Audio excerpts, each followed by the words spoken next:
कृष्णा हरी हरी जय जय राम कृष्णा हरी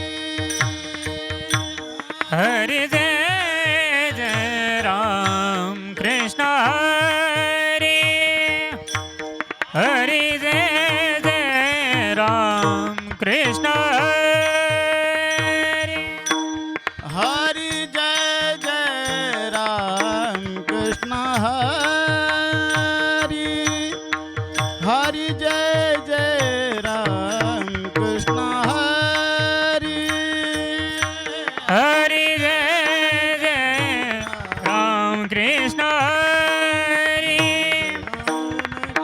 जय जय राम कृष्ण हरि जय जय राम कृष्ण हरे जय जय राम कृष्ण हरि हरि जय जय राम कृष्ण हरि हरि जय जय राम कृष्ण हरि जय जय राम कृष्ण हरे जय जय राम कृष्ण हरे हरि जय जय राम कृष्ण हरे हरि जय जय राम कृष्ण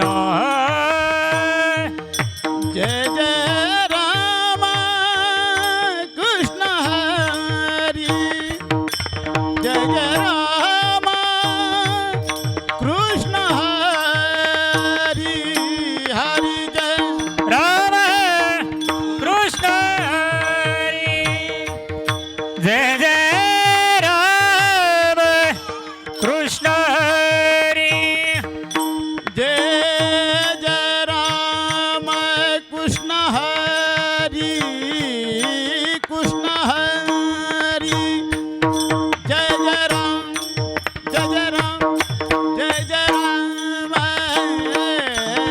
कृष्ण हरि जय जय राम कृष्ण हरि कृष्ण हरि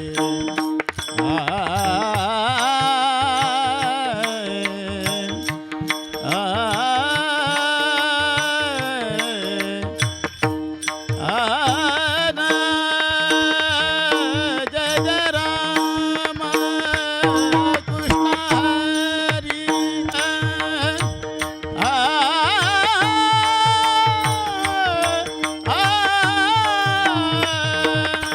जय जय राम कृष्ण हरि जय जय राम आना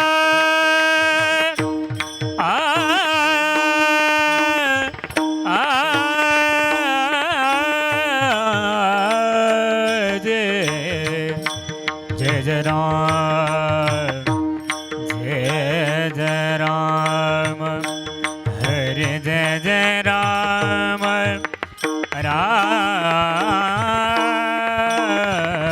जय जय राम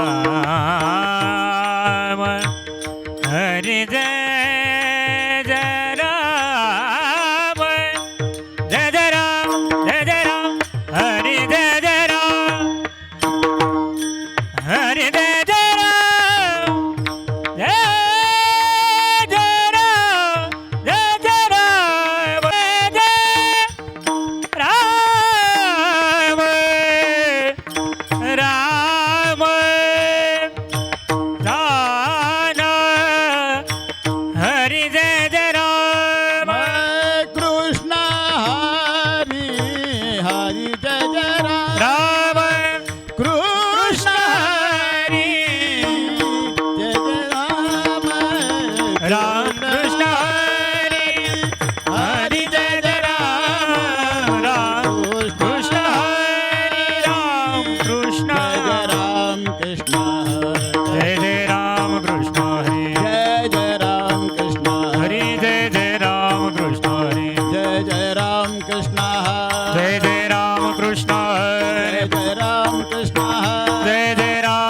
कृष्ण जय राम कृष्ण जय जय राम जय राम कृष्ण जय जय राम कृष्ण जय राम कृष्ण जय जय राम कृष्ण जय राम कृष्ण जय जय राम कृष्ण राम कृष्ण हरे जय जय राम कृष्ण कृष्ण हरि जय जय राम कृष्ण हरि जय जय राम कृष्ण हरि जय जय राम जय जय राम कृष्ण हरि जय जय राम कृष्ण हरि जय जय राम कृष्ण हरि जय जय राम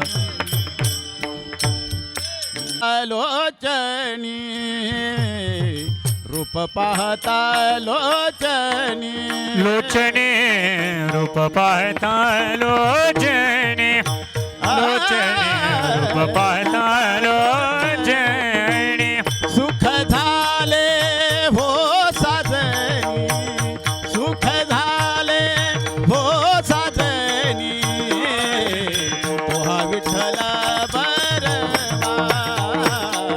तोहा विठ्ठल बरवा सुख झाले हो सजने सुख झाले हो साजने साजने तुहा विठ्ठल बरवा बरवा तुहा विठ्ठल बरवा तुहा माधव बरवा वा. तुहा माधव बरवा तुहा विठ्ठल बरवा तुहा विठ्ठल बरवा तुहा माधव बरवा तुहा माधव बरवा बरवा तुहा विठ्ठल बरवा बरवा तुहा विठ्ठल बरवा हा, बहुत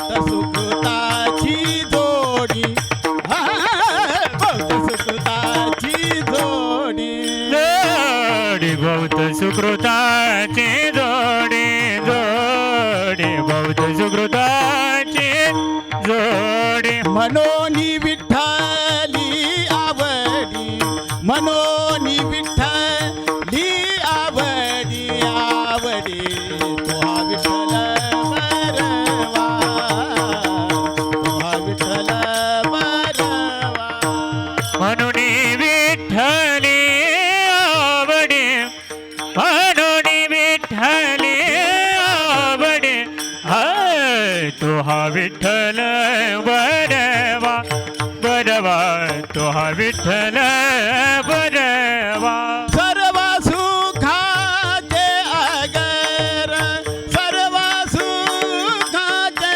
अगर सर्व सुखाचे आगर सर्व सुखाचे आगर हे बाप रघुमाय देवीवर वा बाप रघुमाय देवीवर तुहा विठ्ठल बरवा तुहा विठ्ठल बरवा बाप रखुमा देवीवर बाप रखुमा देवीवर तुहा विठ्ठल बरवा बरवा तुहा विठ्ठल बरवा तुहा माधव बरवा तुहा माधव बरवा तुहा विठ्ठल बरवा तुहा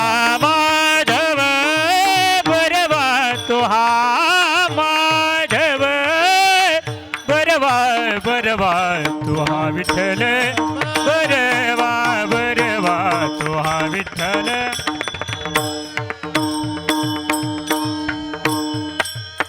थोबार कुमार हरे विठोबा रखुमा थोबार कुमार जय जय विठोबा रखुमा थोबार कुमार हरे विठोबा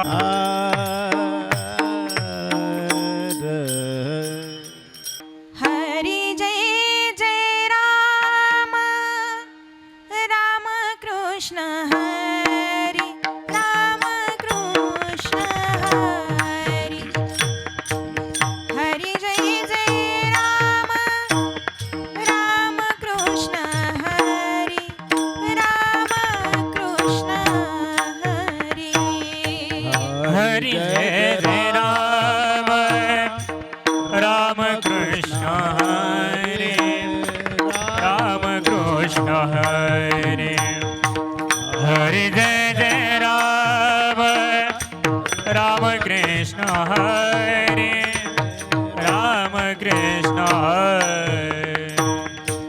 हरी जय जय राम राम कृष्ण हरी राम कृष्ण हरी हरी जय जय राम राम कृष्ण हरी राम कृष्ण हरी हरी जय जय राम कृष्ण हरे राम कृष्ण हरे हरी जय जय राम कृष्ण हरे राम कृष्ण हरे जय जय राम राम जय जय राम जय जय राम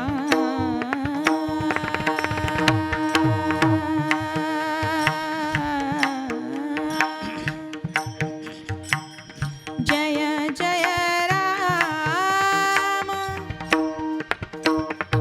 जय जय राम जय जय राम कृष्ण हरी जय जय राम राम कृष्ण हरी हरी जय जय राम राम कृष्ण हरी हरी जय जय राम राम कृष्ण हरी हरि जय जय राम राम जय जय राम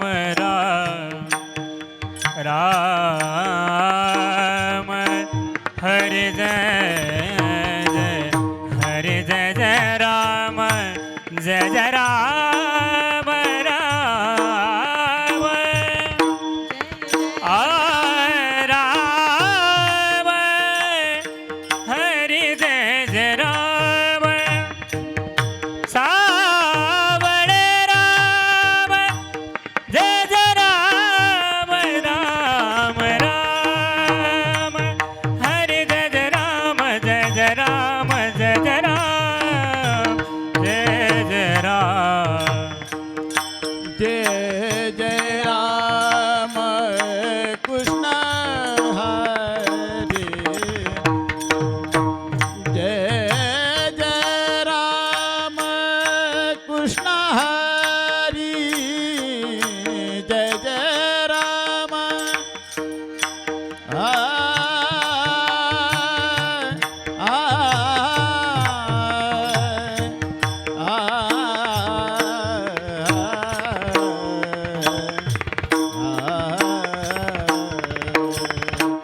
सावळे राम वा हरी सावळे राम राम कृष्ण हरे हरी जय जय राम राम कृष्ण कृष्ण हरे हरी जय जय राम राम कृष्ण हरी राम कृष्ण हरे राम राम कृष्ण हरी ध्यान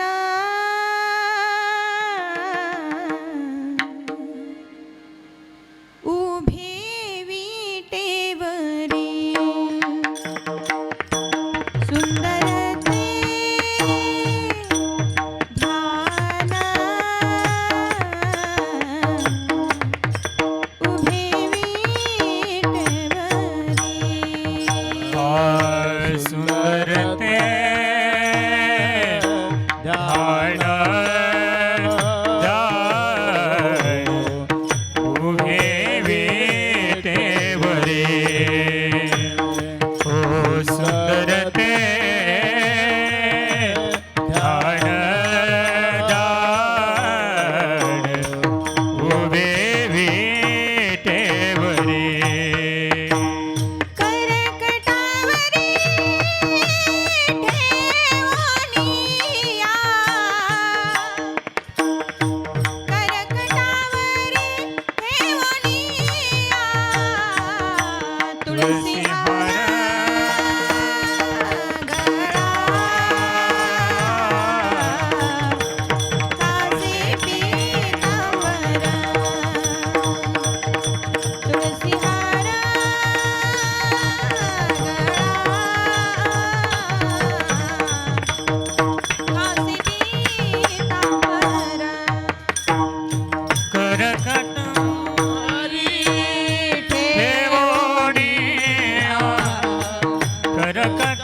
वरणी ठेवूनिया तुळसी हार गळा आसे पीतांबर गळा हर गळा आसे पीतांबर आवडे निरंतरा हेची ध्यान आवडे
जय विठ्ठल रखुमाई रखुमाई जय जय विठ्ठल रखुमाई रखुमाई जय विठ्ठल रखुमाई रखुमाई जय जय विठ्ठल रखुमाई.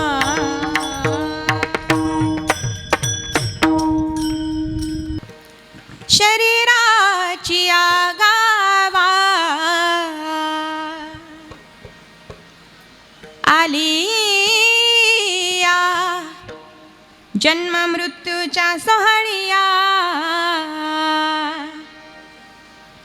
ना म्हणो गा धनंजया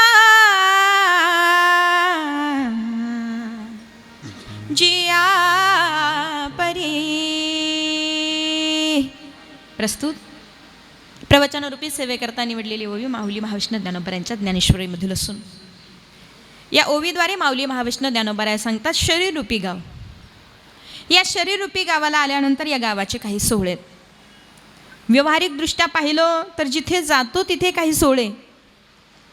ज्या गावाला जाऊ त्या गावाचा सोहळा वेगळा, ज्या गावाला जाऊ त्या गावाचा नियम वेगळा, ज्या गावाला जाऊ त्या गावाला जगण्याची वागण्याची राहण्याची बोलण्याची पद्धत वेगळी.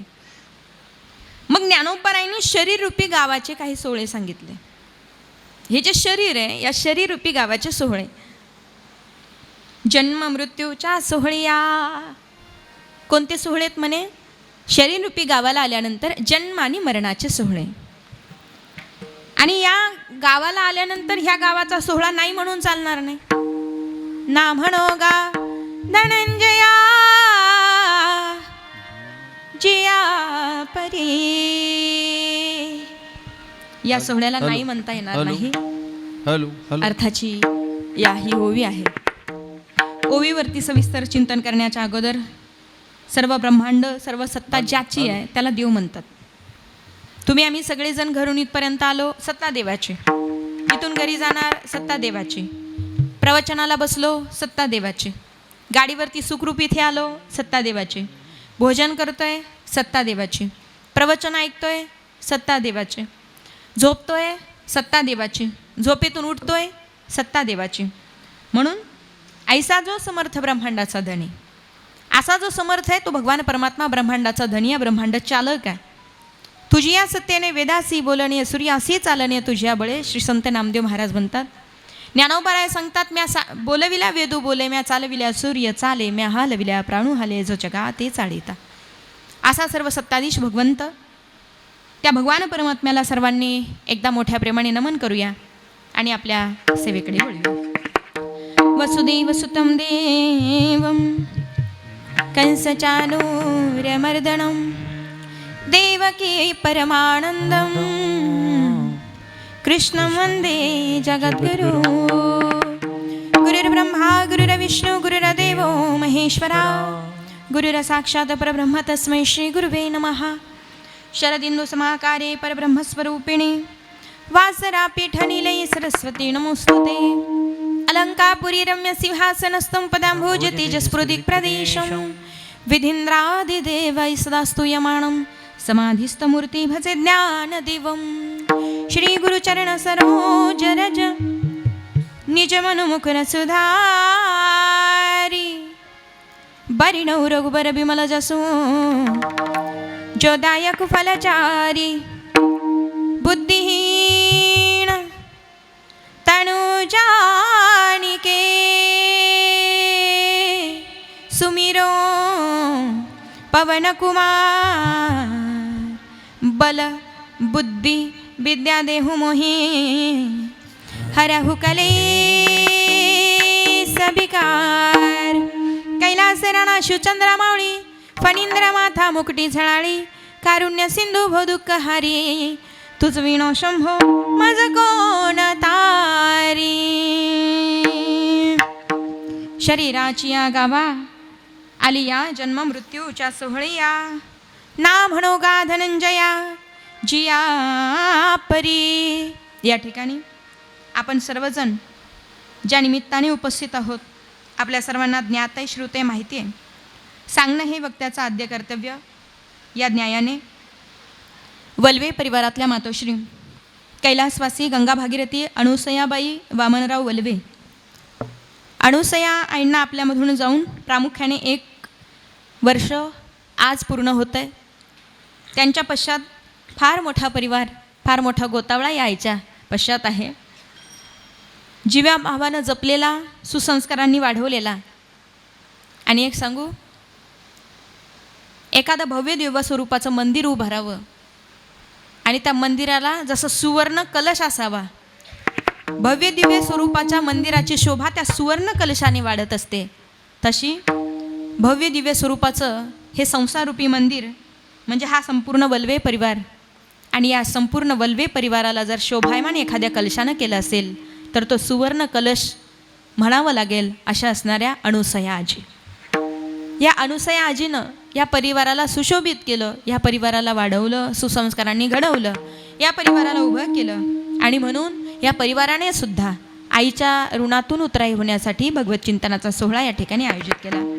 त्यामध्ये असणारे त्यांच्या भगिनी गंगा भागीरथी बब्याबाई किसन लांबे, श्री नामदेव वामनराव वलवे, श्री नंदकिशोर वामनराव वलवे, श्री बारकू गोविंद वलवे, श्री हरिभाऊ गोविंद वलवे, श्री दिगंबर गोविंद वलवे, श्री जयराम गोविंद वलवे, श्री एकनाथ सहादू वलवे, श्री प्रकाश सहादू वलवे, श्री केशव नथू वलवे, श्री माधव नथू वलवे, श्री अर्जुन नामदेवराव वलवे, श्री सचिन नामदेवराव वलवे, गंगा भागीरथी छबुबाई वामन गंगापुत्र, सौभाग्यवती जिजाबाई रामदास लोणे, सौभाग्यवती अंजनाबाई भिवसन हिरे, सौभाग्यवती सुभद्रा ज्ञानेश्वर पालखेडे, सौभाग्यवती सरला उत्तमराव खांडबहाले, गंगा भागीरथी राधाबाई मशिंद्र शेलार, गंगा भागीरथी नर्मदा नथू वलवे, सौभाग्यवती सुनीता नामदेवराव वलवे, सौभाग्यवती मंगल नंदकिशोर वलवे, कुमारी गायत्री नंदकिशोर वलवे, चिरंजीव ओमकार नंदकिशोर वलवे, कुमार पुनीत अर्जुन वलवे, चिरंजीव शंभू संचिता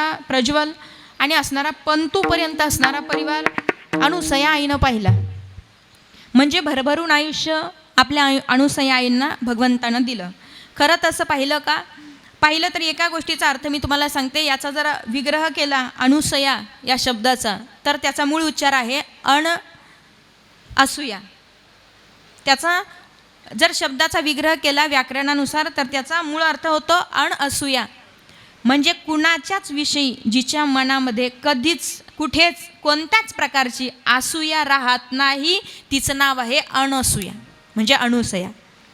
आणि कुणाच्याच विषयी कुठलीच असूया या आईने बाळगली नाही.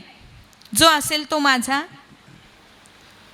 जो असेल तो जिव्हाळ्याचा, जो असेल तो प्रेमाचा आणि जो असेल तो माझा, कुणीतरी माझाच आहे या भावनेनं अणुसया आईंनी या आपल्या जीवन प्रवासामध्ये आपलं आयुष्य व्यतीत केलं.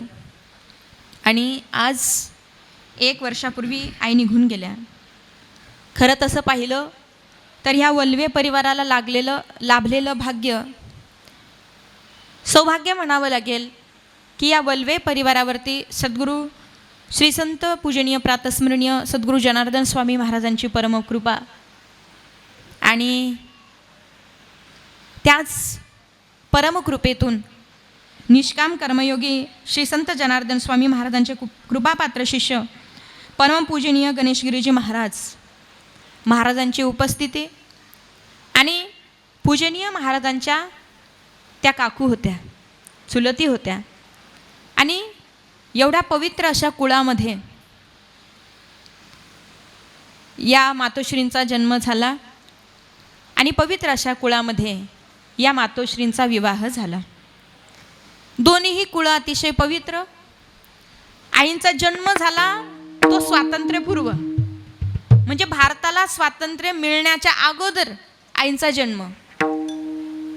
स्वातंत्र्यपूर्वीचा काळ ज्या आईला पाहता आला त्या अणुसया आई आणि पंतूपर्यंत संसारातला पंतूपर्यंत संपूर्ण संसार पाहता आल्या अशा अणुसया आई. सुंदर भरभरून आयुष्य भगवान परमात्म्याने या आईंना मातोश्रींना दिलं आणि या वल्वे परिवाराने आईच्या ऋणातून उतराई होण्यासाठी भगवत चिंतन ठेवलं. खरं तर काही उपकार असे असतात की प्रयत्न करा आपण त्यांच्या ऋणातून बाबा कधीच उतराई होत नाही आणि होता पण येत नाही. न ऋण जन्मदात्रीचे फिटे. जन्म देणाऱ्या आईचे ऋण फिटत नाही, बाप बापाने वाढवलं, जन्मदात्र्या बापाचे ऋण फिटत नाही. भगवंतानं जन्माला घातलं, भगवंताचे ऋण फिटत नाही. आणि ज्या श्रीगुरूंनी वाईट मार्गातून काढून आम्हाला योग्य मार्गाला लावलं, त्या श्रीगुरूंचे आमच्या जीवनातले ऋण कधीच फिटत नाही. भगवंताचे ऋण कधी फिटणार आहे? जेने हा जीव दिला दान, तयाचे करीन चिंतन, जग जीवन नारायण, गायीन गुण तयाचे. जेणे हा जीव दिला दान, तयाचे करीन चिंतन, जग जीवन नारायण, गायीन गुण तयाचे.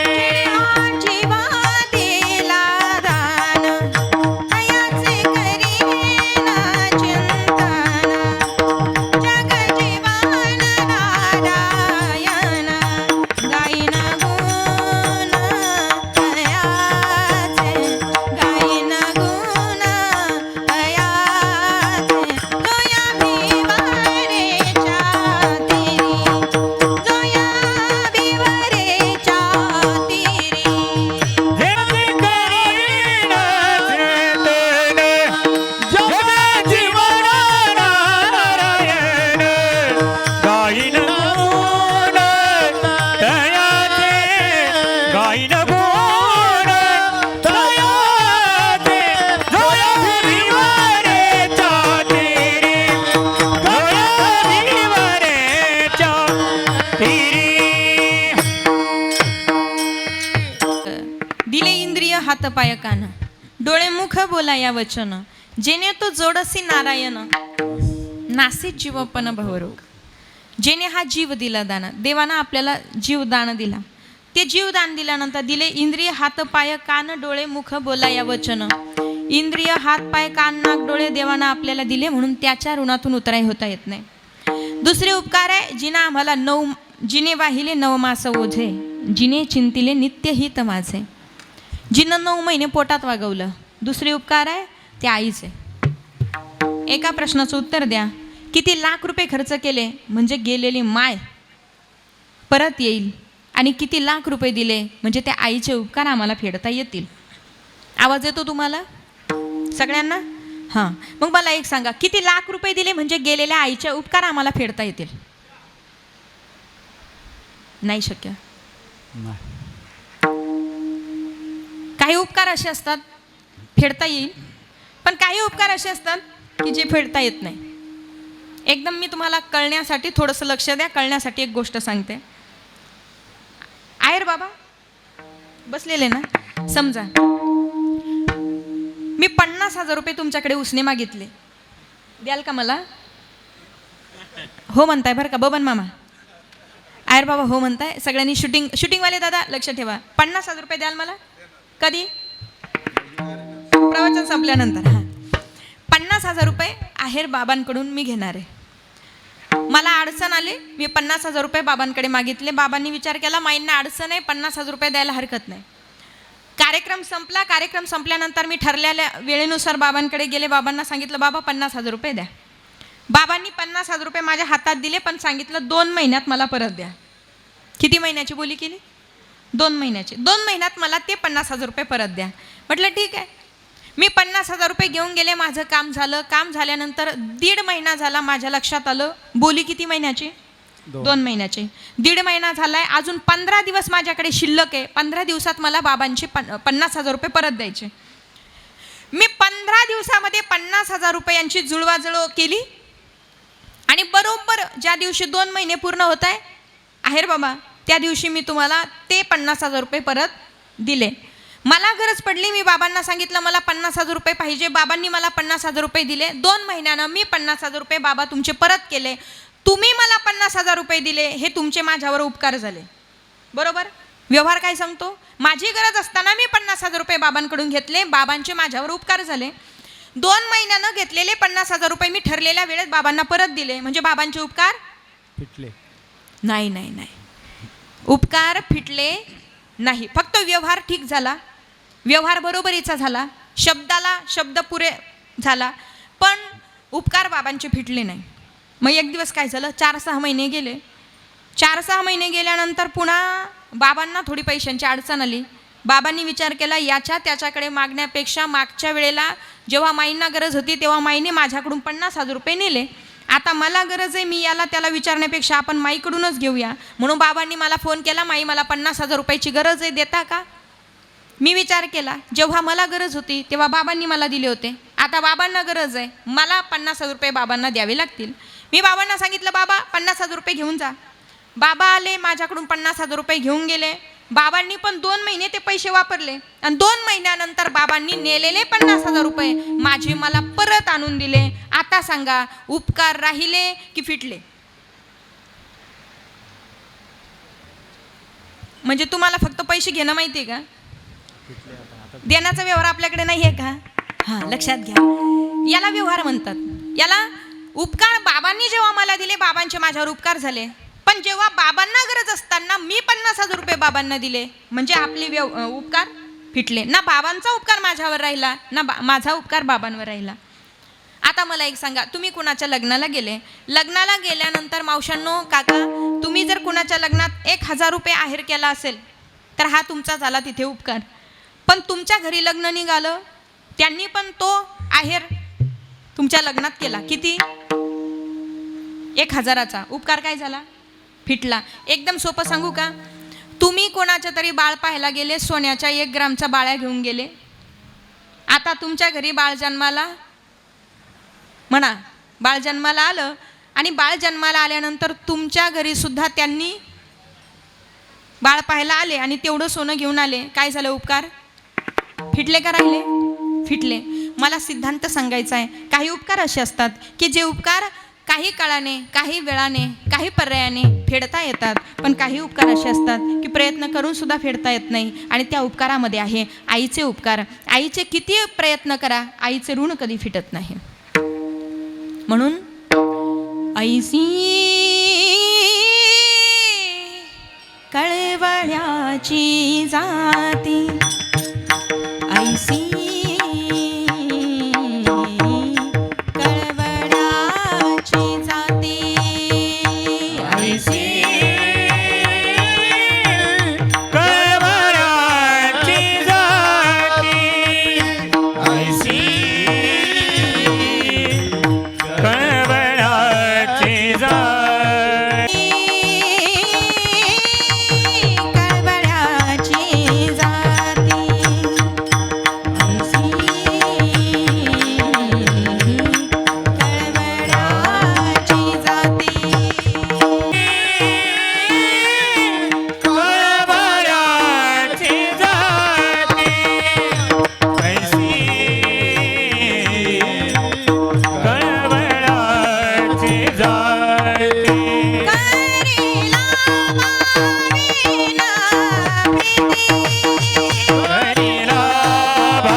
जाती करी लाभाविन प्रीती.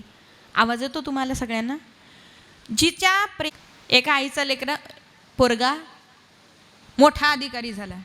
गरिबीतला पोरगा, गरिबीतून उभा राहिलेला पोरगा, मोठा अधिकारी झालेला पोरगा. त्याला अधिकारी बनण्यासाठी कुणी पुस्तक घेऊन दिले, त्याला अधिकारी बनण्यासाठी कुणी वह्या दिल्या, त्याला अधिकारी बनण्यासाठी कुणीतरी क्लासची फी भरली, त्याला अधिकारी बनण्यासाठी कुणीतरी मेसचे पैसे दिले, त्याला अधिकारी बनण्यासाठी कुणीतरी त्याला शाळेची फी भरली, त्याला कुणी बूट घेऊन दिले, त्याला कुणी कपडे घेऊन दिले. पोरगा जिद्दीचा होता. गरिबीतून उभा राहिलेला पोरगा मोठा अधिकारी झाला आणि पहिला पगार आला. पैसे यायला सुरुवात झाली आणि पोराला आठवलं, अरे माझ्याकडे जेव्हा काहीच नव्हतं, पोटाला खायला मिळत नव्हतं, तेव्हा मेसचे पैसे कुणीतरी भरले. वही घेण्याची परिस्थिती नव्हती, तेव्हा कुणीतरी वह्या घेऊन दिल्या. जेव्हा दप्तर घेता येत नव्हतं, तेव्हा कुणीतरी दप्तर घेऊन दिलं. आणि म्हणून आज आपल्या हातात पैसा आला तर आपण ज्यांनी ज्यांनी आपल्यावर उपकार केले ना, त्या सगळ्यांच्या उपकाराची परतफेड करू. म्हणून काय केलं माहिती आहे का, त्यानं प्रत्येकाचा हिशोब काढला. कुणी दुधाचे पैसे दिले, आत्तापर्यंत दुधाचे किती पैसे झाले सगळी टॅली केली, गणित केलं आणि दुधाचे जेवढे पैसे झाले होते तेवढे ज्यानं दिले होते त्याला परत दिले. हे बघा, मला आत्तापर्यंत जेवढं तुम्ही दुधाला जेवढे पैसे दिले हे पैसे तुमचे परत. ज्याने दप्तर घेऊन दिलं होतं, ज्याने वया घेऊन दिल्या होत्या, मोठा अधिकारी झाला, त्या सगळा खर्च दप्तरावाल्याला, बाबा तू खर्च केला होता, हा तुझा परत, तुझे उपकार झाले होते. कुणी कपडे घेऊन दिले, त्यांचे पैसे त्यांना परत. सगळ्यांचे पैसे परत दिले, सगळ्यांचे उपकार त्याने फेडले. बरं, पण ऐका, तोच अधिकारी झालेला पोरगा आईच्या जवळ आला आणि आईच्या जवळ येऊन आईच्या जवळ बसला आणि आईला म्हटलं, आई मला थोडं बोलायचंय. आई म्हटली, बोल बाळा. आई, आत्तापर्यंत ज्यांनी ज्यांनी मला उभं केलं, ज्यांनी ज्यांनी माझ्यासाठी खर्च केला, ज्यांचे ज्यांचे माझ्यावर उपकार झाले ना, सगळ्यांचे पैसे मी परत केले, सगळ्यांचे उपकार मी फेडले. आई म्हटली, बरं झालं लेका, बरं झालं, जाणीव ठेवली ती उपकाराची, बरं झालं ज्याचं त्याचे पैसे ज्याला त्याला परत दिले. पण आई ऐक ना, आत्तापर्यंत तुझे पैसे किती झाले याचा काय मला हिशोब लावता येईना. कोण म्हटलं? पोरगी. सगळ्यांचे हिशोब लावून मी पैसे परत दिले, पण तुझे पैसे किती झाले याचा काय मला हिशोब लावता येईना. आईच्या डोळ्यात खळकन पाणी आलं. आई म्हटली, लेका का रे विचारतोस असं? आई, सगळ्यांचे उपकार फेडले मी, पण माझ्या मनात आहे तुझे सुद्धा उपकार फेडायचे. आई तुझ्या मूर्ती वाणी या जगात मूर्ती नाही. आई तुझ्या मूर्ती वाणी या जगात मूर्ती नाही. अनमोल जन्म दिला नाही, तुझे उपकार फिटणार नाही. अनमोल जन्म दिला नाही, तुझे उपकार फिटणार नाही. अनमोल जन्म दिला गाय, तुझे उपकार फिटणार नाही. अनमोल जन्म दिला गाय, तुझे उपकार फिटणार नाही. तुझ्या मूर्ती वाणी. बालपणी मी खेळत घेत होतो जेव्हा थाना. अमृताहुनी गोड पाजरास पाना, पाजरास पाना. तुझ्या या प्रेमाचे तुझ्या या प्रेमाचे कधी जाणीव झाली नाही. अनमोल जन्म दिला नाही, तुझे उपकार फिटणार नाही. अनमोल जन्म दिला नाही, तुझे उपकार फिटणार नाही. अनमोल जन्म दिला गाय, तुझे उपकार फिटणार नाही. अनमोल जन्म दिला गाय, तुझे उपकार फिटणार नाही.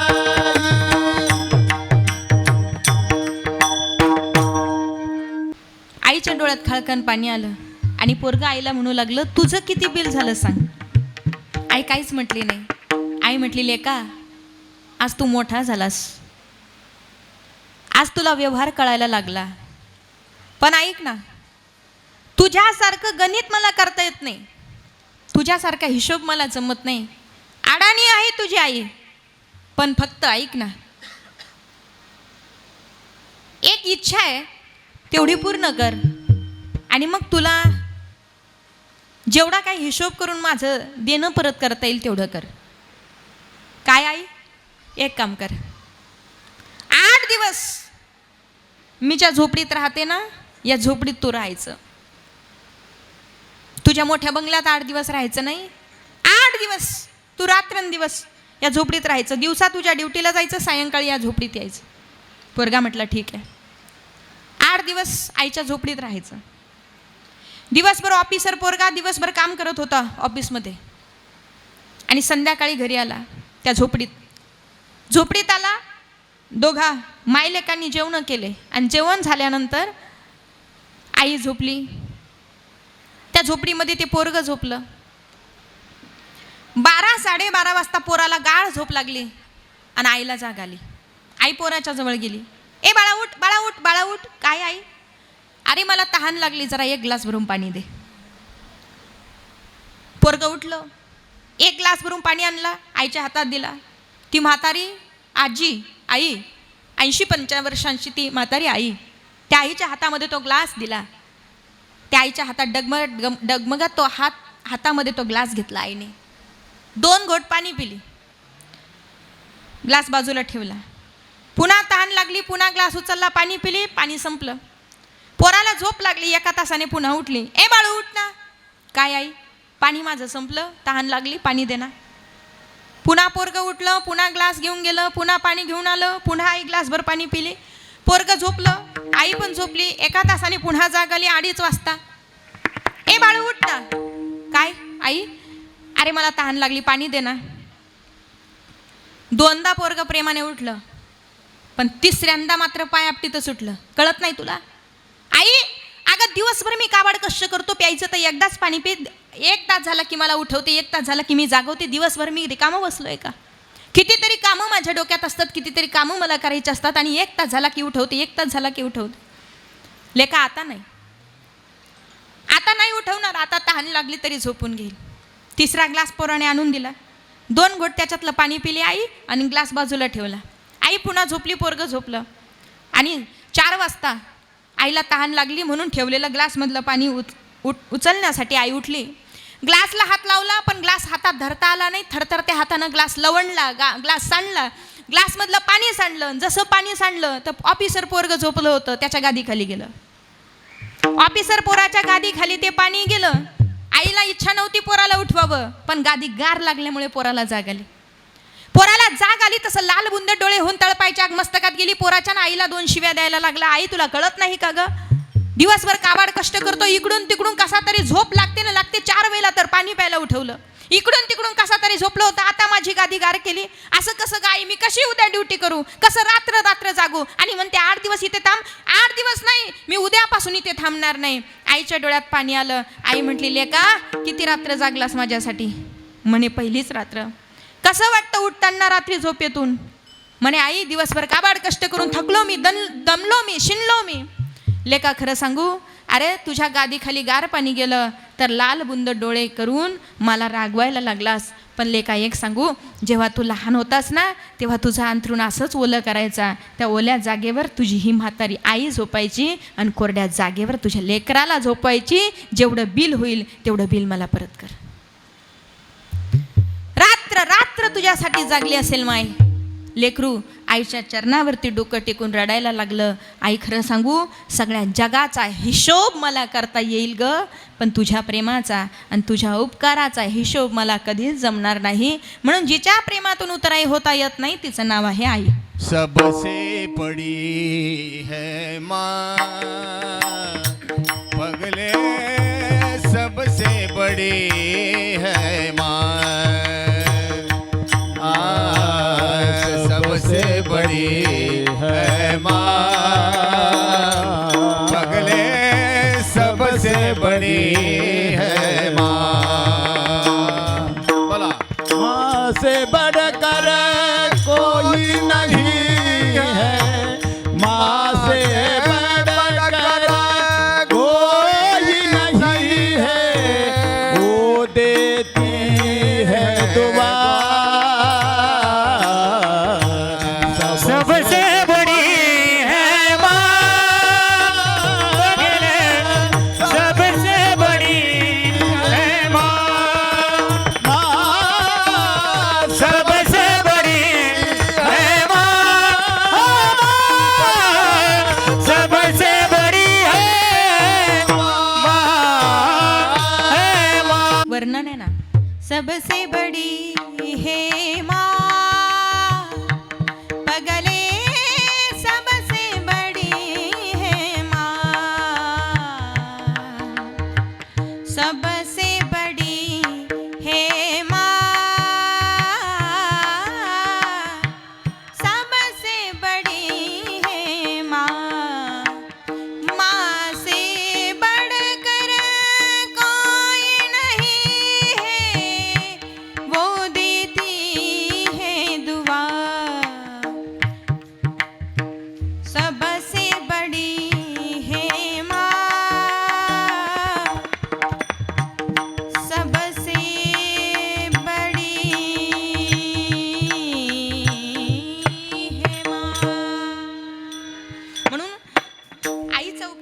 कधी ऋणातीत होत नाही. तिसरे उपकार आहे त्या जन्मदात्र्या बापाचे आणि चौथे उपकार आहे श्री गुरूंचे. या वल्वे परिवारानं सुद्धा थोडासा प्रयत्न केला कुठेतरी आईच्या ऋणातून उतराई व्हावं म्हणून, आणि ह्याच प्रयत्नाच्या माध्यमातून ही प्रवचनरूपी सेवा. माऊली महावैष्णव ज्ञानोबरायांच्या ज्ञानेश्वरीमधील ओवी आहे. शरीराच्या गावा आलिया जन्म मृत्यूच्या सोहळीया, ना म्हणोगा धनंजया जिया परी. माऊली महावैष्णव ज्ञानोबराय म्हणजे अथांग ज्ञानाचा सागर. कुणी म्हणत असेल ज्ञानोबराय कोण? ज्ञानोबराय ज्ञानाचा सागर. कुणी म्हणत असेल ज्ञानोबराय कोण? ज्ञानराज योग्यांची माऊली. कुणी म्हणत असेल ज्ञानोबराय कोण? तर साक्षात तुमचा आमचा उद्धार करण्यासाठी आईच्या रूपानं जिव्हाळ्यानं प्रेमानं समजावून सांगण्यासाठी साक्षात महाविष्णू अवतार घेतात, ते माऊली महाविष्णू ज्ञानोबराया. आणि असे माऊली महाविष्णू ज्ञानोबराय ऐका. काही जण म्हणतील काय आहे तुमच्या ज्ञानेश्वरीमध्ये, काही जण म्हणतील काय तुम्ही ज्ञानोबरायांचं गुणगौरव करतात, काय आहे त्या ज्ञानोबरायांकडे.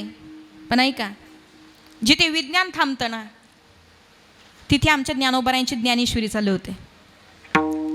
जिथे विज्ञान मागे पडतं ना, जिथे विज्ञानाने सुद्धा प्रश्न पडेल तर ज्ञानेश्वरी उघडावी, आणि विज्ञानाने सुद्धा प्रश्न पडल्यानंतर विज्ञानात अडलेली प्रश्नांची उत्तरं ज्ञानोबरायांच्या ज्ञानेश्वरीमध्ये शोधावी.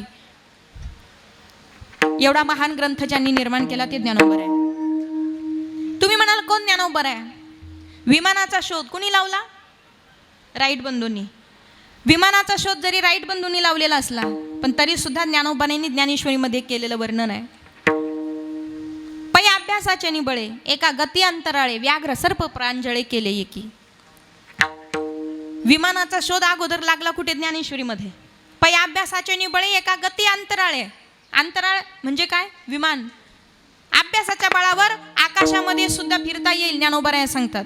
पै अभ्यासाचे निबळे एका गती अंतराळे व्याघ्र सर्प प्रांजळे केले एकी. चित्रपटाचा शोध तुम्ही आम्ही लावला, चित्रपटाचा शोध माणसाने लावला, पण या माणसाने शोध लावण्याच्या अगोदर विज्ञानाला याचा प्रयोग सापडण्याच्या अगोदर ज्ञानोबरायांनी तो ज्ञानेश्वरीमध्ये सांगितला. ज्ञानोबराय सांगतात स्वमायेचे आडवस्त्र लावून एकला खेळ विसूत्र बाहेरी नटी छायाचित्र 84 लक्ष. ज्ञानोबरायांनी त्याचा शोध अगोदर ज्ञानेश्वरीमध्ये लावला. स्लीपर कोच गाडीने तुम्ही आम्ही प्रवास करतो, पण स्लीपर कोच गाडीने प्रवास करत असताना तुम्ही आम्ही म्हणतो आरामदायक गाडी जर असेल तर स्लीपर कोच झोपून जाऊया, पण ज्ञानोबरायांनी याचा शोध अगोदर ज्ञानेश्वरीमध्ये लावला. जैसे निद्रेचे सुख न मोडे आणि मार्गोतरी बहुसाल सांडे तैसे सोकासना सांगडे सोपे होय. ज्ञानोबरायांनी अगोदर स्लीपर कोच गाडी आत्ता आमच्या ताब्यात आली, पण ज्ञानोबरायांनी ज्ञानेश्वरीमध्ये अगोदरच त्या स्लीपर कोच गाडीचा शोध लावून ठेवलाय. जैसे निद्रेचे सुख न मोडे झोपही मोडणार नाही आणि मार्गोतरी बहुसाल सांगडे तैसे सोपासना सांगडे सोपे होय. म्हणजे ज्ञानोबराय किती ज्ञानाचे सागर असतील आणि ज्ञानोबरायांचं ज्ञान किती अफाट असेल. मानसशास्त्राचा सिद्धांत तुम्ही आम्ही आता विल्यम जेम्सने लावला, पण हा मानसशास्त्राचा सिद्धांत अगोदर ज्ञानोबरायांनी ज्ञानेश्वरीमध्ये लावून ठेवला. संकल्पे सृष्टी घडी सवेची विकल्पोनी मोडी मनोरथांच्या उतरंडी उतरी रची. ज्ञानोबरायांनी अगोदर त्याचा शोध ज्ञानेश्वरीमध्ये लावला. संकल्पना सृष्टी घडते, घडलेली सृष्टी मोडते, मनोरथांच्या उतरंडी उतरी रची. म्हणजे मानसशास्त्रापासून तर अर्थशास्त्रापर्यंत, जीवशास्त्रापर्यंत, रसायनशास्त्रापर्यंत या सगळ्या गोष्टींचा शोध जर कुणी लावला असेल तर या शोध लावणारे सगळ्यात अगोदर पहिलं वैज्ञानिक जर कुणी असतील तर ते माऊली महाविष्णू ज्ञानोबराय, पहिले वैज्ञानिक. मग एवढे मोठे ज्ञानाचे अथांग असणारे सागर ज्ञानेश्वरीमध्ये वर्णन करतात ज्ञानोबराय. या शरीररूपी गावाला आल्यानंतर या शरीररूपी गावाचे काही सोहळे, म्हणजे कोणते सोहळे ज्ञानोबराय सांगा तरी आम्हाला. या शरीररूपी गावाचा पहिला सोहळा आहे जन्म. जन्म हा सोहळा आहे याचा. आणि या शरीररूपी गावाचा दुसरा सोहळा आहे म्हणे मृत्यू. ज्याचा जन्माचा सोहळा झाला ना म्हणे त्याचा मरणाचा सोहळा होणार आहे. शरीररूपी गावाला आले, जन्म सोहळा पार झाला, त्याला असं म्हणता येत नाही नाही नाही नाही नाही माझा जन्म झालाय, माझा जन्म सोहळा झालाय, आता मला मरणाचा सोहळा करायचा नाही किंवा मला मरायचं नाही असं म्हणत जरी असलो तरी मरण टाळता येत काय? येतही टाळता. जमेल का तुम्हाला? आयर बाबा एखादा ₹1,00,000 देऊन थांबवायचं का मरण? नाही, लक्षात घ्या. या जन्म मृत्यूच्या सोहळ्याला नाही म्हणता येत नाही, मरण टाळता येत नाही. मग तुम्ही म्हणाल का हो मग जन्मन मरण हे नेमकं निमित्त काय, कशासाठी हे जन्मन मरण आहे? त्याचं कारण आहे का? नाथ महाराजांनी केलेलं वर्णन आहे. जन्म कशासाठी, मरण कशासाठी. नाथ महाराज सांगतात केले कर्म झाले त्याची भोगाले आणि उपजले मेले ऐसे किती. नाथ महाराज म्हणतात जे कर्म केलंय ते भोगायला यायचं म्हणजे जन्म आहे, आणि केलेलं कर्म भोगून झालं की जायचंय, त्याचं नाव आहे मरण. लक्षात येतंय का तुम्हाला? लक्षात येतंय का? येत असेल तर हो म्हणा, नसेल तर नाही म्हणा. आणि माझं कीर्तनातला मी एक नियम ठेवलाय आता, कोणता माहितीये का? जोपर्यंत पहिला मुद्दा तुम्हाला कळत नाही तोपर्यंत दुसऱ्या मुद्द्याकडे जायचं नाही. मी ते नियमच ठेवलाय. कीर्तन प्रवचन काही असो, पहिला मुद्दा एकदा श्रोत्यांना कळाला की मग दुसऱ्या मुद्द्याकडे जायचं. जोपर्यंत पहिला मुद्दा कळत नाही तोपर्यंत दुसऱ्या मुद्द्याकडे जायचं नाही. पहिला मुद्दा एकदा तुम्हाला परफेक्ट कळून द्यायचा, पटवून द्यायचा, मग पुढे जायचं. मग पहिला मुद्दा तुम्हाला कळाला की न कळाला हे मला कसं कळेल? तर कळालं तर तुम्ही माना डोलायच्या, हो म्हणायचं, माझ्याशी संभाषण करायचं, माझ्याशी संवाद करायचा, म्हणजे माझ्या लक्षात येईल की पहिला मुद्दा तुम्हाला कळाला. आणि ऐका, तुम्हाला जर वाटत असेल प्रवचन वेळेत सुटावं आणि प्रवचन वेळेत आवरावं, तर नाही कळालं तरी हो म्हणा. हां, नाही कळालं तरी हो म्हणा, म्हणजे मला ते पुढे जायला बरं. लक्षात घ्या, जन्माला येणे कारण काय? ज्ञानोबराया सांगतात, अगा कर्मेचे उरावे तै सुख दुःखी फळावे आणि ते भोगावे आयावे देहा एका. जे कर्म केलं ते भोगायला इथे यायचंय. बरं बरं, याला म्हणतात जन्म. मग जे कर्म केलंय ते भोगायला यायचं, कर्म भोगून झालं की जायचंय. ते सुख दुःखी फळावे भोगावे यावे देहा एका. मग काय करायचंय? केले कर्म झाले त्याची भोगाले उपजले.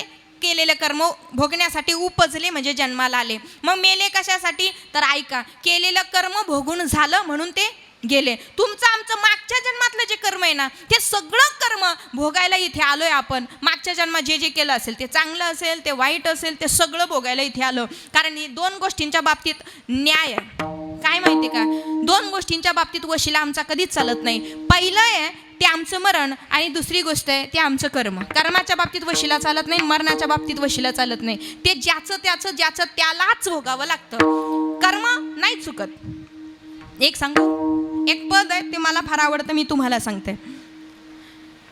आम पडे पेड़ से देखा दो जना, देखा तो दौड़ा नहीं दौड़ा दो जना, दौड़ा तो पाया नहीं पाया दो जना, पाया तो खाया नहीं खाया घनो जना, खाया तो से चाखा नहीं चाखा एक जना, चाखा तो पकड़ी जा नहीं पकड़ी जा दो जना, पकड़ी जा तो कुटी जा नहीं कुटी जा दो जना, कुटी जा तो रोया नहीं रोया दो जना. तुम्हाला कळालं का?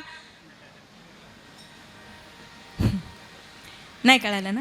हाँ, परत सांगते. आम पड़े पेड़ से देखा दो जना, देखा तो दौड़ा नहीं दौड़ा दो जना, दौड़ा तो पाया नहीं पाया दो जना, पाया तो खाया नहीं खाया घनो जना, खाया तो से चाखा नहीं चाखा एक जना, चाखा तो पकड़ी जा नहीं पकड़ी जा दो जना, पकड़ी जा तो कुटी जा नहीं कुटी जा दो जना, कुटी जा तो रोया नहीं रोया दो जना. आता कळालं का? नाही कळालं ना? मग पुन्हा सांगते, ऐका. हां, बाबांना कळालं, आता यांना सांगते. काय झालं? बाबा, आंब्याचं एक झाड होतं. त्या आंब्याच्या झाडाला पिकलेले बरेच आंबे होते. एक वाऱ्याची झुळूक आली, त्या वाऱ्याच्या झुळकेनं पिकलेला आंबा खाली पडला. आम पडे पेड़ से देखा दो जना, तो दोघांनी पाहिला. कुणी? डोळ्यांनी. नीट ऐका आता. देखा तो दौड़ा नाही दौड़ा दो जना, ज्या डोळ्यांनी पाहिला ते घ्यायला पळाले नाही, पळाले दोघं. कोण? पाय. हां, दौड़ा तो पाया नाही पाया दो जना, जे पाय पळत पळत गेले त्याने उचलला नाही, उचलला दोघांनी. कुणी? हातांनी. पाया तो खाया नाही खाया घनो जना, ज्या हातांनी उचलले त्यांना खाल्ला नाही, खाल्ला घणो जना. घणो म्हणजे अधिक जण. कुणी खाल्ला? दातांनी. खाया तो से चाख्या नाही चाखा एक जना, ज्या दातांनी खाल्ला त्यांनी रस नाही चाकला, रस एकीने चाकला. कुणी? जिभेनं. आणि ही रस चाकत असताना झाडाचा मालक आला, माझं झाड माझा आंबा आयता खातोय कुणीतरी येऊन. मालक जे तळपायच्या मस्तकात गेली, लाल बुंद होऊन मालक आला. मालक पळत पळत आला, तसं रस चाख्या तो पकडी जा नाही पकडी जा दो जना, ज्या जिभेनं रस चाकला तिला पकडलं नाही, पकडलं दोघांना. कुणाला? हातांना. पकडी जा तो कुटी जा नाही कुटी जा दो जना, ज्या हातांना धरलं त्यांना मारलं नाही, मारलं दोन्ही गालात, लेफ्ट अँड राईट. कुटी जातो रोया नाही रोया दो जना, ज्या गालांनी मार खाल्ला ते गाल रडले नाही, रडले दोघं. कोण? बोला आता. डोळे. रडले कोण? डोळे. इमानदारीनं खरं उत्तर द्या, तुम्हाला शेजाऱ्याची शपथ आहे. आंबा पाहिला कुणी? पाहिला कुणी? डोळ्यांनी. रडाव कोणाला लागलं? डोळ्यांना. मजा कोणी केली? हां, बाकीच्यांनी मजा केली, रडले डोळे. ऐका, आंबा पाहिला डोळ्यांनी, सिद्धांत किती सुंदर आहे तेवढा घेऊन जा. आंबा पाहिला डोळ्यांनी, रडावं लागलं डोळ्यांना, मधल्यांनी केली मजा. तसंच आपलं असतं. कर्म करत असतो आपण, केलेल्या कर्माचं फळ भोगतो आपण, आणि मधले मजा करणारे करत असतात. म्हणून कबीर महाराज सांगतात, काय गोड सांगतात कबीर महाराज. जब हम पैदा हुए जगह से हमरो ऐसी करनी कर चलो हम हासे जग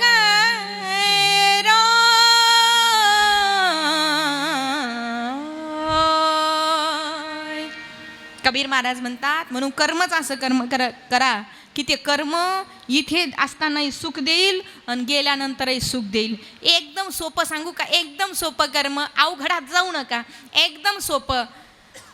दिवसा असं कर्म करा की रात्री सुखाने झोपाली पाहिजे, बिना झोपेच्या गोळ्या घेता.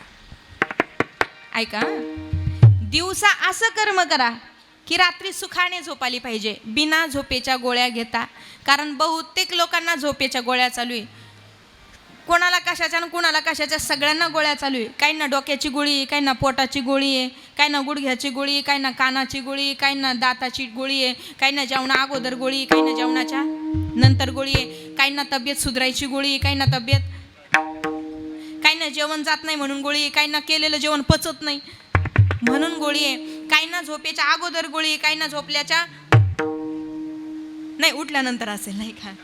हां, पण गंमत आहे का, गोळी देणारा झोपी जातो आणि घेणारा पाहत राहतो. कर्म असं करा की दिवसा एवढं चांगलं कर्म करा की रात्री पडल्याबरोबर सुखानं झोपाली पाहिजे.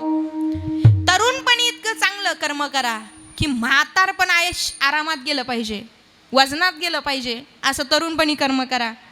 आणि आयुष्यभर इतकं चांगलं कर्म करा की मेल्यानंतर भगवान परमात्म्याने आपल्याला मांडीवरच घेतलं पाहिजे, इतकं चांगलं कर्म करा, इतकं चांगलं कर्म करा. मग कबीर महाराज म्हणतात हे जे कर्म आहे ना, हे कर्म आमच्यासोबत येतं. हे जे कर्म आहे ना, हे कर्म भोगण्यासाठी आम्हाला जन्माला यावं लागतं. ते चांगलं करा, ते वाईट करा, ते भोगावं लागतं. आपण भोगतो नवल नाही. मी उदाहरण सांगते, एक अभंग आहे, तो वाचून घ्या घरी गेल्यानंतर. परेसी गवारा सादर कर्मे निर्वंश झाले सगर. हा अभंग घरी गेले की वाचून घ्या. त्याच्यातले एक 2-3 प्रमाण तुम्हाला सांगते. कर्मे दशरथ वियोगे मेला, कर्मे श्रीराम वनवासा गेला, कर्मे रावण क्षयो पावला, वियोग घडला सीता देवी, वियोग घडला सीता देवी. कर्मे दशरथ वियोगे मेला, कर्मे दशरथ वियोगे, कर्मे दशरथ वियोगे मेला, कर्मे श्रीराम वनवासा गेला, कर्मे रावण क्षयो पावला, वियोग घडला सीता देवी. आता ऐका, कर्मानं राजा दशरथाला सुद्धा सोडलं नाही. राजा दशरथाला 4 पुत्र होते, 4 पुत्र दशरथाला, पण अंतकाळी एकही नव्हता. 4 पोरं असून सुद्धा राजा दशरथाच्या जवळ कुणीच नव्हतं. 4 पोरं असून सुद्धा राजा दशरथाला गोस्वामी तुलसीदासजी वर्णन करत्या, राम कही राम कही राम राम राम राम कही. 6 वेळेला राम राम राम म्हणत राजा दशरथजी प्राण सोडतात. मग एकही पोरगा जवळ राहत नाही. असं का? त्याचं कारण आहे राजा दशरथाला दिलेला श्राप, राजा दशरथाचं कर्म. कुणी श्राप दिला तर राजा दशरथाला श्राप दिला. तो कुणी दिला तर ऐका, श्रावण बाळाच्या आईवडिलांनी दिलेला श्राप आहे. जेव्हा श्रावण बाळ मारला गेला, श्रावण बाळ मारला गेल्यानंतर चुकून राजा दशरथाच्या हातून श्रावणाचा वध झाला आणि म्हणून श्रावण बाळाच्या आईवडिलांनी श्राप दिला, राजा अरे म्हातार वयामध्ये, उतार वयामध्ये आम्ही आंधळे मायबाप, आमच्या नेत्राची ज्योती श्रावण बाळ होता, आमच्या हातातली काठी आमचा श्रावण बाळ होता, आमचा आधार आमचा श्रावण बाळ होता, आमचा श्रावण बाळ गेला, श्रावण बाळाविना आम्ही जगू शकत नाही, आम्ही श्रावण बाळ म्हणून तळमळत तळमळत मरतोय, पण तुला श्राप देतो, पुत्रवियोगामध्ये एक दिवस तू सुद्धा मरशील. म्हणून त्या राजा दशरथाला सुद्धा पुत्रवियोगामध्ये मरावं लागलं. राजा दशरथाला सुद्धा पुत्रवियोगामध्ये जावं लागलं. कर्मे दशरथ वियोगे मेला. पुढे ऐका, काही जण म्हणतील का हो महाराज, जर राजा दशरथ पुत्रवियोगामध्ये राम राम म्हणता गेले, पण त्याच्यात एका गोष्टीचा विचार करा, 4 पोरं असून राजा दशरथाच्या जवळ एकही पोरगा नव्हता. होते किती? 4. जवळ कोण? कुणीच नाही. मग तुम्ही बसलेले सगळ्यांना माझं येडीचं एकच सांगणं आहे का आपल्याला एकच आहे, जास्त भ्रमात राहू नका. हो, 4 असताना एक जवळ नव्हता, आपला एक आहे, कोणत्या कपऱ्याला राहील त्याचा अंदाज घेऊ नका, म्हणून या भ्रमात राहू नका. हो, 4 पोरं होते पण एकाची मांडी मिळाली नाही राजा दशरथाला.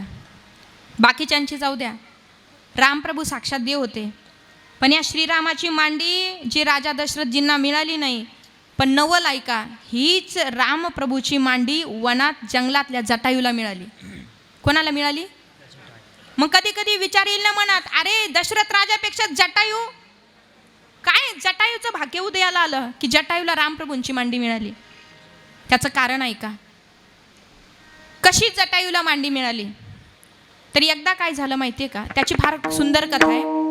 एकदा काय झालं, राजा दशरथजी स्वर्गात गेले होते आणि स्वर्गातला जो राजा आहे ना इंद्र, या इंद्राच्या सोबत राजा दशरथाची मैत्री होती. मग राजा दशरथजी स्वर्गात गेले आणि जुन्या काळातले पूर्वीचे राजे स्वर्गामध्ये जायचे बरं का, स्वर्गात गेले की पुन्हा माघारी यायचे. पण आता सध्या ती सिस्टीम बंद करून टाकली. आता स्वर्गात जाता येत नाही आणि गेलं तर पुन्हा खाली येता येत नाही. म्हणजे मी देवाला सांगितलं, देवा ही सिस्टीम बंद करून टाक. लोक कीर्तनाला बसणार नाही, लोक स्वर्गात जाऊन बसतील नाही का. मग ती सिस्टीम बंद केली. पण राजा दशरथजी स्वर्गात गेले, इंद्राच्या सोबत मैत्री होती, गप्पा गोष्टी सुरू झाल्या. तेवढ्या शेजारी वळून पाहिलं तर एकाच्या डोळ्याला काळी पट्टी बांधलेली होती. ती काळी पट्टी बांधलेला एक पुरुष पाहिला आणि राजाने विचारलं, इंद्रा हा कोण आहे, याच्या डोळ्याला काळी पट्टी का बांधली, याला डोळे नाही का? दशरथजी डोळे आहेत त्याला, पण त्याच्या डोळ्याला काळी पट्टी बांधली. राजा दशरथ म्हणे, नाही नाही इंद्रा, हा अन्याय म्हणे, डोळे असताना काळी पट्टी बांधणं, याच्या डोळ्याची काळी पट्टी सोड. जेव्हा याच्या डोळ्याची काळी पट्टी सोड हे ऐकलं तेव्हा राजा दशरथाने काय ऐकलं नाही. राजा दशरथाने सांगितलं इंद्राला सोड, इंद्राने ऐकलं नाही. इंद्राने सांगितलं, दशरथा तुला जर जास्त आग्रह अट्टहास असेल तर तुझ्या हाताने सोड. ते दुसरं तिसरं कोणी नाही आहे, तर ज्याच्या डोळ्याला काळी पट्टी बांधली ना ते साक्षात शनिदेव आहे, शनिदेव. आणि त्या शनिदेवाची जर पट्टी सोडली तर त्या शनिदेवाची नजर पडली, त्याचं वाईट होऊन जाईल. राजा दशरथ काय ऐकायला तयार नाही. राजा दशरथजी उठले, त्या शनिदेवाच्या जवळ गेले, डोळ्याला बांधलेली काळी पट्टी सोडली. जशी डोळ्याची काळी पट्टी सोडली तशी सगळ्यात अगोदर नजर राजा दशरथावरच पडली. कोणाची? कोणाची? शनिदेवाची. आणि शनिदेवाच्या बाबतीत एक शास्त्र असं आहे की शनिदेवाचं दर्शन घेताना समोरून कधीच घ्यायचं नसतं. शनिदेवाचं दर्शन थोडंसं तिरप्या बाजूने घ्यायचं असतं की शनिदेवाची समोरासमोर नजर आपल्यावर पडू नये. आणि शनिदेवाची जर वक्रदृष्टी पडली तर त्याचं वाईट झाल्याशिवाय राहत नाही. मग शनिदेवाची नजर पडली आणि नजर पडल्याबरोबर स्वर्गातून राजा दशरथजी जसे कोसळले ना, शनिदेवाच्या नजर पडल्यामुळे कोसळले तसे मृत्यू लोकामध्ये पडणार आणि पडून राजा दशरथ मरणार. तेवढ्यात आकाशमार्गे जटायू चालला होता. जटायूनं पाहिलं स्वर्गातून कोणीतरी कोसळलं, खाली पडून मरणार आहे.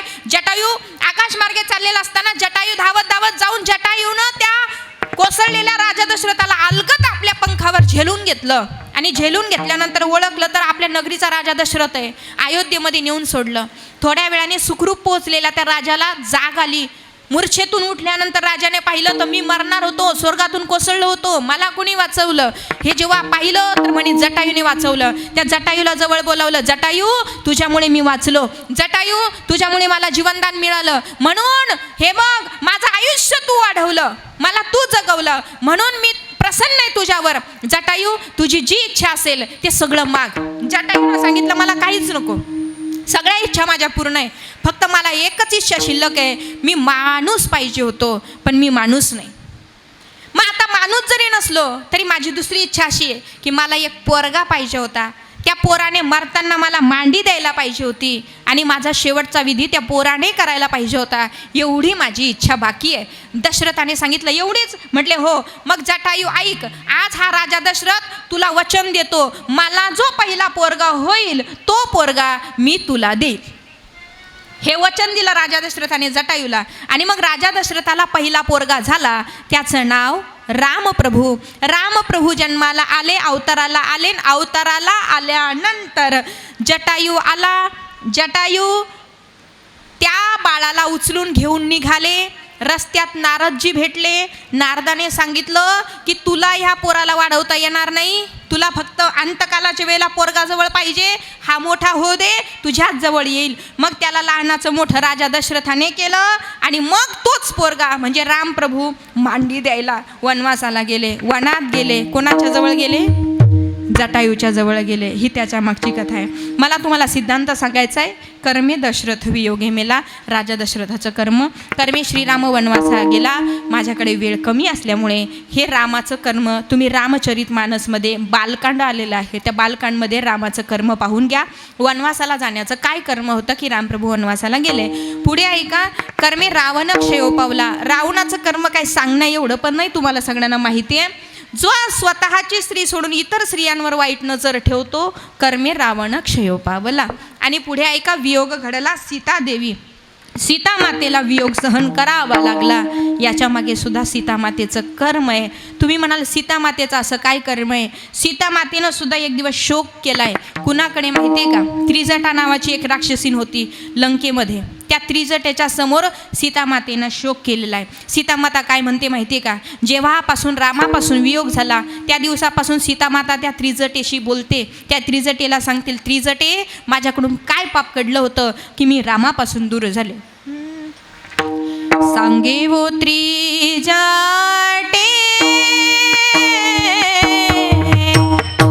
सखिये ऐसी मात देईल का भेटी नेदी रघुनाथ.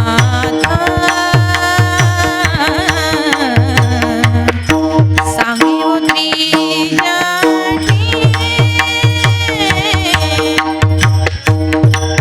त्याची सुरुवात अशी आहे. वासुकीच्या वनी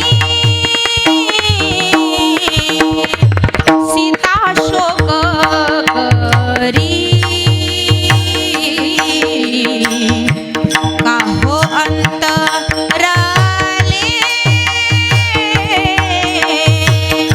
रघुनाथ दूरी. आणि मग ती सीतामाता त्या त्रिजटेला विचारते, त्रिजटे इथे बोलता येईल तर तुझ्याशीच. मग ती त्रिजटेला विचारते सीतामाता, जानकी सांग त्रिजटे, काय दुष्ट आचरण होते म्या केले. होते कोणा पत्नी पुरुषावी घटिले. सांगे वो त्रिजटे सखिये ऐसी मात देईल का भेटी नेदी रघुनाथ.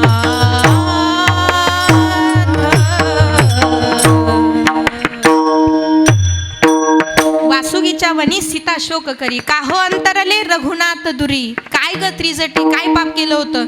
तर ऐका सीतामातेकडून काय घडलं होतं ते एक उदाहरण सांगते. मी माझ्या 5 मिनिटात सेवेला पूर्णविराम देते. काय घडलं होतं सीतेकडून? तर सीतामाता लहान होती. सीतामाता लहान असताना लक्षपूर्वक ऐका, तिचं नाव होतं जानकी. जानकी नाव का? जनक राजाला जमीन नांगरत असताना सापडली, जनकाने वाढवली म्हणून नाव तिचं जानकी.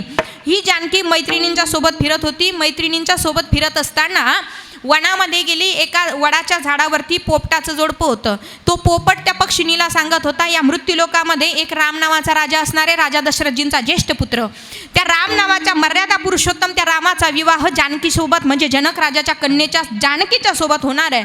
दोघांचा 11,000 वर्ष संसार होणार आहे. ते सगळं त्या जानकीने ऐकलं आणि त्या पोपटाचं बोलणं ऐकून त्या जानकीच्या मनात विचार आला, नाव तर जानकी माझं, मीच जनकाची कन्या आणि माझा विवाह म्हणे श्रीरामाशी. कोण श्रीराम? कोण? दशरथांचे पुत्र. त्यांच्याशी माझा विवाह होणार. या पक्ष्यांना कसं माहिती? त्या मैत्रिणीनं सांगितलं, जा त्या पोपट्याच्या जोडप्याला पकडा, घेऊन या. त्या मैत्रिणी गेल्या, पोपटाच्या जोडप्याला पकडलं, जानकीच्या समोर हजर केलं. जानकीने विचारलं, पोपटा तू जे बोलत होता जानकीविषयी ते कुठे ऐकलं? पोपटाने सांगितलं, आम्ही वाल्मिकी ऋषींच्या आश्रमातले, आणि वाल्मिकी ऋषींनी राम जन्माला यायच्या अगोदर रामायण लिहून ठेवलं. हां, आणि ते रामायण ते शिष्य एकमेकांना सांगतात, ते आम्ही ऐकतो. चरितम रघुनाथस्य शतकोटी प्रविस्तरम एकैकम अक्षरम पुंसा महापातक नाशनम. कोळी याची कीर्ती वाढविली, गहन केले रामायण रामाआधी. म्हणून ते रामायण आम्ही ऐकतो. असंच घडणार आहे. बोलीला वाल्मिकी तैसेची करीन म्हणे, ब्रिदच आहे देवाचं वर्तुनी दावीन नाम म्हणे असंच घडणार आहे. म्हटले हो. मग तुम्ही म्हणाल पोपटाचं बोलणं सीतेला कसं कळालं? तर ऐका, रामाची आणि सीतेची विशेषता आहे. रामाला वृक्षांची भाषा कळायची आणि सीतेला पक्ष्यांची भाषा कळायची. पक्षी काय बोलतात सीतेला कळायचं, वृक्ष काय बोलतात म्हणजे झाडं काय बोलतात रामाला कळायचं. आणि मग ते पोपट्याने सांगितलं असं घडणार आहे, जानकीचा विवाह श्रीरामाशी. जानकीने सांगितलं, ऐक, आता जोपर्यंत माझा विवाह रामाशी होत नाही तोवर मी जाऊ देणार नाही. त्या जोडप्याला पकडलं, राजमहलात आणलं, कोंडून ठेवलं. ते पक्षी विनंती करायला लागले, जानकी आम्हाला जाऊ दे, वनातले पक्षी. जानकी म्हटले जाऊ देणार नाही जोपर्यंत मला श्रीराम भेटत नाही. ती पक्षीने विनंती करायला लागली, जानकी मी आता गर्भवती आहे, माझ्या पोटामध्ये पिलं आहेत, मी माझ्या पिलांना जन्म द्यायला माझ्या वनात जाऊ दे, पुन्हा येईल. जानकी सोडायला तयार नाही. तळमळत विनंती करताय. शेवटी जानकीनं काय केलं, त्या पोपटाला सोडलं आणि पक्षिणीला डांबून ठेवलं. त्या पोपटाला सोडलेलं पक्षिणीने पाहिलं आणि तळमळत त्या पक्षिणीने प्राण सोडला. जानकी, गर्भवती अवस्थेत असताना माझ्या पतीपासून मला वेगळं केलं, माझ्या पतीला सोडलं, मला डांबून ठेवलं, म्हणून मी तुला श्राप देते. तू सुद्धा जेव्हा गर्भवती अवस्थेत असशील तुलाही तुझ्या पतीपासून वेगळं राहावं लागेल. हा शाप त्या पक्षिणीनं जानकीला दिला. थोड्या वेळानं ती पक्षिणी तळमळत प्राण सोडते. तिला तळमळताना पाहून पक्ष्यानंही प्राण सोडला, पण पक्ष्यानं मरताना श्राप दिला. जानकी, या पक्षिणीनं माझ्या पत्नीनं दिलेला शाप खरा ठरेल, पण तिचे शब्द खरे ठरण्यासाठी माझेच शब्द कारणीभूत ठरतील. पोपटानेही शाप दिला आणि पोपटही मरण पावला. आणि ते दोघं पक्षी पुढच्या जन्मामध्ये परीट म्हणून जन्माला आले. आणि ऐका, जेव्हा राम प्रभू रावणाकडून सीता मातेला घेऊन आले, रावणाचा वध झाला आणि मग राज्यकारभार सुरू झाला, तेव्हा एका धोब्यानं, एका परीटानं त्या सीतेची निंदा केली. आणि ती सीतेची निंदा श्रीरामप्रभूंनी ऐकली. श्रीरामप्रभूंनी ते ऐकल्यानंतर पुन्हा सीतामातेला वनवासाला पाठवलं. जेव्हा सीतामाता वनवासाला गेल्या तेव्हा सीतामातेच्या गर्भामध्ये लव आणि कुश होते. वियोग घडला सीतादेवी.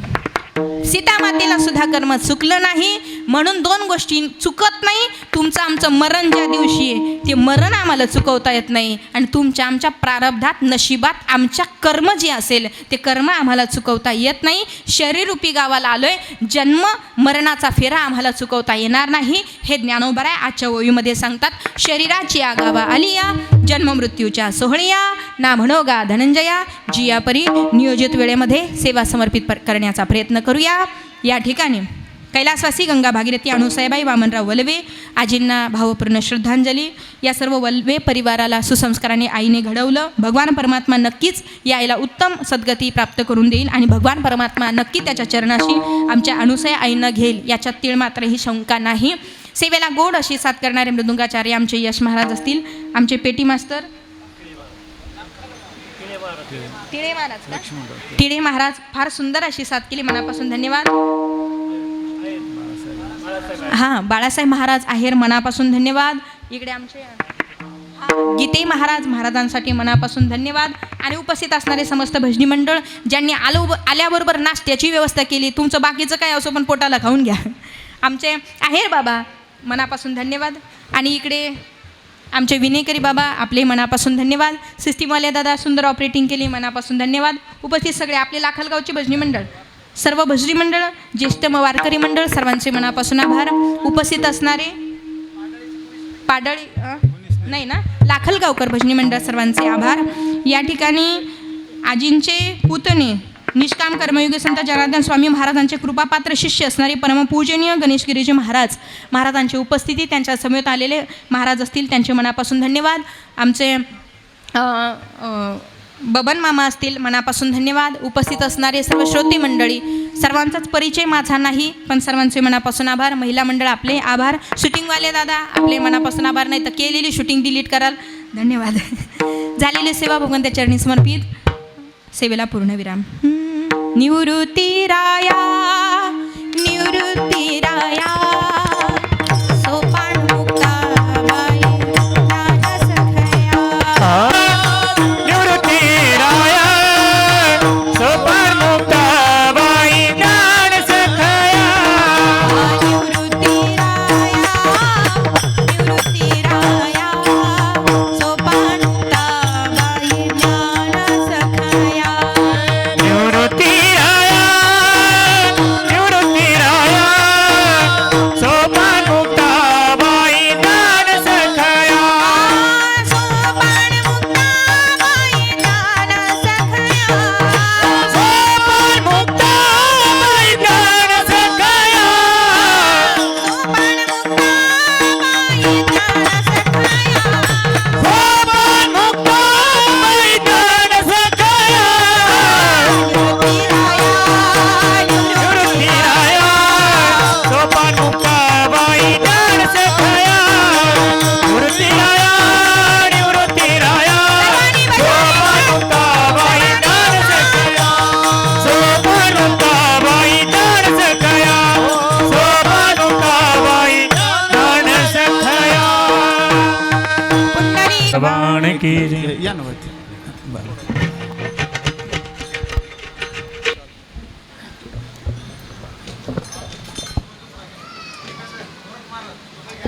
आवाज द्या त्यांना, आवाज द्या.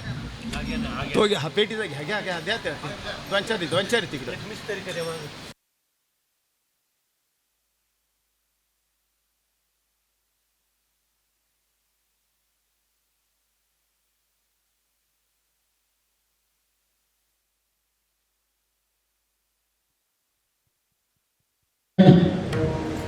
आपले नामदेवराव वल्वे, नंदुभाऊ वल्वे यांच्या मातोश्री आमच्या मामी कैलासवासी अनुसाहेबाई वामनराव वल्वे यांना आपल्यातून जवळ 1 वर्ष झालं. मामींच्या बाबतीत सांगायचं झालं तर मामींना चांगला प्रपंच केला, मुलाबाळांना नातवांना चांगलं सांभाळलं. मी प्रथमतः माझ्या कांडेकर कुटुंबाच्या वतीनं मामींना मनपूर्वक श्रद्धांजली अर्पण करतो.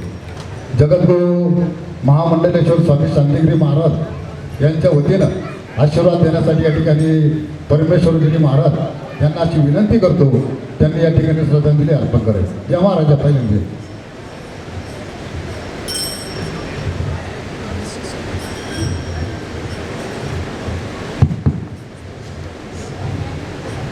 उपस्थित शोकाकुल वल्वे परिवारातील कैलासवासी गंगा भागीरथी अनुसयाबाई वामनराव वल्वे यांच्या प्रथम पुण्यस्मरणाच्या निमित्ताने आज या ठिकाणी हा वर्षश्राद्धाचा कार्यक्रम होत आहे. विशेष म्हणजे आमचे गुरुबंधू श्री नामदेवरावजी वल्वे, निष्काम कर्मयोगी जगद्गुरू जनार्दन स्वामी मोहनगिरीजी महाराज यांच्या चांदीच्या रथाचे मानकरी आणि सारथी यांच्या त्या मातोश्री होत्या. आज या ठिकाणी हरिभक्तपरायण जमदडेताईंनी अगदी संगीतपूर्वक या ठिकाणी अतिशय सुंदर असं या ठिकाणी ज्ञानदान केलं. स्वामी दिनी जगाचा आई विना भिकारी असं सुभाषित या ठिकाणी म्हटलेले गेले आहे. प्रत्येकाच्या जीवनामध्ये आईचा फार मोठा त्या ठिकाणी वाटा आहे की आईशिवाय हे जीवन पूर्णात्माला जाऊ शकत नाही. सद्गुरू जनार्दन स्वामी मोहनगिरीजी महाराज आपले बाबाजी परमार्थाच्या अतिशय उच्च अवस्थेला पोचलेले असताना सुद्धा आईची आज्ञा त्यांना ओलांडता आली नाही, गृहत्याग त्यांना करता आला नाही. हे आपल्या सर्वांना या ठिकाणी माहीत आहे. आईचं जीवनातलं महत्त्व जर म्हटलं तर थोड्याच दिवसात एक घडलेली घटना या ठिकाणी आहे की नर्मदा नदीच्या बर्गी डॅममध्ये थोड्या दिवसामध्ये एका मातोश्री दिल्लीची कुटुंब अतिशय अधिकार पदावर असलेले दोघंही पती पत्नी आपल्या मुलाबाळासह बर्गी डॅममध्ये उन्हाळ्याचा एक आनंद घेण्यासाठी त्या ठिकाणी आलेले होते, सर्वांना माहिती आहे. आणि त्या डॅममध्ये जहाजामध्ये नावेमध्ये बसलेली आई आणि तिचं छोटं बाळ, ज्या आईनं वॉटरप्रूफ जॅकेट घातलेलं होतं पण बाळाला नव्हतं, आणि अचानक कर्मधर्म संयोगाने वादळ आल्यामुळं त्या ठिकाणी ते जहाज पाण्यामध्ये बुडालं. बघा, वॉटरप्रूफ जॅकेट घातलेली असलेली आई, जर तिनं त्या मुलाला जर सोडून दिलं असतं आणि हातपाय जर हलवले असते तर ती आई त्या ठिकाणी वाचली असती. परंतु काय असते आई, ज्या बाळाला ज्या छातीवर धरलेलं होतं, बुडून त्या ठिकाणी मरण पत्करलं, पण आपल्या बाळाला त्या ठिकाणी सोडलं नाही. जर बाळ सोडून दिलं असतं तर आई वाचली असती. हे आईचं जीवनातलं मोठं महत्त्व आहे, ही आईच्या जीवनातलं स्थान आहे. ज्यावेळेस डेड बॉडी बाहेर काढली तरी सुद्धा इतकी फिट्ट आवडली गेली की ती त्या ठिकाणी अक्षरशः सर्व चायनावाले, पोलीस अधिकारी सगळे लोक रडले, सुटता सुटत नव्हती आपल्या बाळाची मिठी आईच्या हातामधून. इतकं मोठं स्थान आईचं या ठिकाणी आपल्या जीवनामध्ये आहे, या भारतीय संस्कृतीमध्ये. बघा, पण आजच्या युगामध्ये आपण बघतो की लहान मोठं झालेली मुलं त्या ठिकाणी लग्न झाल्यानंतर बघा आईला सोडून देतात पण बायकोला सोडत नाही, असेही उदाहरणं त्या ठिकाणी आपण बघतोय. म्हणून अशा या आईचा हा सोहळा या ठिकाणी अगदी शास्त्रशुद्ध पद्धतीने सद्गुरू जनार्दन स्वामी म्हटलं काय की आपल्या आई वडिलांच्या अंत्यविधीला, दशक्रिया विधीला, वर्ष श्राद्धाला कमीत कमी कीर्तन, प्रवचन, भगवत चिंतन त्या ठिकाणी करावं. ते आज नामदेवरावांनी त्यांच्या घराला संस्कार असल्यामुळे सद्गुरू जनार्दन स्वामींचे आशीर्वाद, बाबाजींचे, महामंडलेश्वरांचे, जगद्गुरूचे संस्कार त्यांच्या पाठीशी असल्यामुळे त्यांनी आज हा मोठा सोहळा या ठिकाणी घडून आणला. गणेशगिरी बाबा या ठिकाणी अधिक मासाच्या आपल्या या पाठामध्ये असल्यामुळे या ठिकाणी येऊ शकले नाही. आम्ही त्यांना फोन केला होता, पण आमच्या साधू संतांच्या वतीने जगद्गुरू जनार्दन स्वामी मोहनगिरीजी महाराज यांच्या कृपा आशीर्वादाने आणि जगद्गुरू महामंडलेश्वर स्वामी शांतिगिरीजी महाराज यांच्या वतीनं आईसाठी आम्ही या ठिकाणी भावपूर्ण श्रद्धांजली वाहतो आणि या ठिकाणी थांबतोय. सर्वांना जय बाबा. पंडितराव या श्रद्धांजली अर्पण करा. या कमलागिरी महाराज यांना विनंती करतो की 2 मिनिटं श्रद्धांजली अर्पण करतो. या ठिकाणी कैलासवासी गंगावागिरी अनुसूबाई वामनराव वल्वे यांच्या या मातोश्रीचं प्रथम पुण्यस्मरण या ठिकाणी संपन्न होत आहे. निष्काम कर्मयोगी जगद्वंदिनी जगद्गुरू जनार्दन स्वामींच्या आशीर्वादानं, त्यांच्या मार्गदर्शनानं घडलेले आमचे नामदेवराव वल्वे आणि त्यांच्या त्या मातोश्री, हा वल्वे परिवार निष्काम कर्मयोगी जगद्वंदिनी जगद्गुरू जनार्दन स्वामींच्या प्रेरणेनं, संस्कारानं संस्कारित झालेला हा परिवार आहे. आणि या परिवाराच्या हातून या मातोश्रीचं हे प्रथम पुण्यस्मरणाचा सोहळा संपन्न होतोय. या प्रसंगी उपस्थित असणारे सर्व, त्यांच्यावर प्रेम करणारे त्यांचे नातेवाईक, आप्तेष्ट, मित्र परिवार, या सर्वांचं अभिनंदन तर आहेच, परंतु हा जो परिवार आहे हा संस्कारित परिवार आहे. आणि अशा संस्कारित परिवारात आई वडिलांच्या ऋणातून उतराई होण्यासाठीचा हा अट्टास आहे. तसं पाहिलं तर आई वडिलांच्या ऋणातून कोणी उतराई होऊ शकत नाही. काय द्यावी त्यासी होवे उतराई, ठेविता हा पायी जीव थोडा. आपला जीव जरी आई वडिलांच्या चरणावर काढून ठेवला तरी त्यांच्या ऋणातून आपण मुक्त होऊ शकत नाही. तरी देखील त्या ऋणातून मुक्त होण्याचा काही भाग म्हणून अन्नदान, ज्ञानदान आणि अशा प्रकारचं दान या ठिकाणी करून त्या मातोश्रीला अभिवादन करण्याचा हा वल्वे परिवारासाठी, आपण या मातोश्रीला अभिवादन करण्यासाठी, भावपूर्ण श्रद्धांजली अर्पण करण्यासाठी खेडे गुरुकुलच्या वतीनं, स्वामी कमलगिरी बाबांच्या वतीनं आणि निष्काम कर्मयोगी जगद्गुरू शांतिगिरी बाबांच्या वतीनं मी अभिवादन करतो आणि थांबतो. धन्यवाद. जय बाबाजी, जय माताजी. होण्याचे पोलीस पाटील गजानन पाटील धोड यांना विनंती करतो मातोश्रीला श्रद्धांजली अर्पण करा.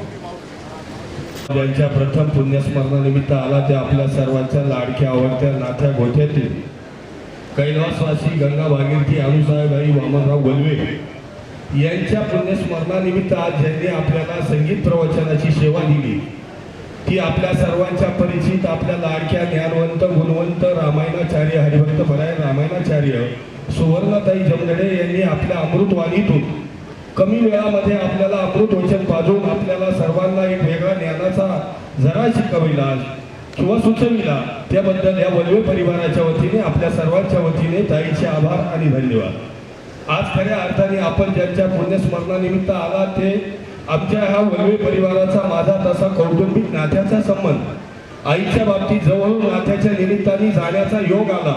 मन मिळावं मितभाषी प्रत्येकाला हवंच वाटणारं असं व्यक्तिमत्व, कधी कोणामध्ये अशी दरी न ठेवणे, आपल्या मातृत्वाच्या असलेल्या गुणाचा वारसा त्यांनी आपल्या ह्या परिवाराला दिला। खऱ्या अर्थाने आई विना भिकारी स्वामी तिन्ही जगाचा।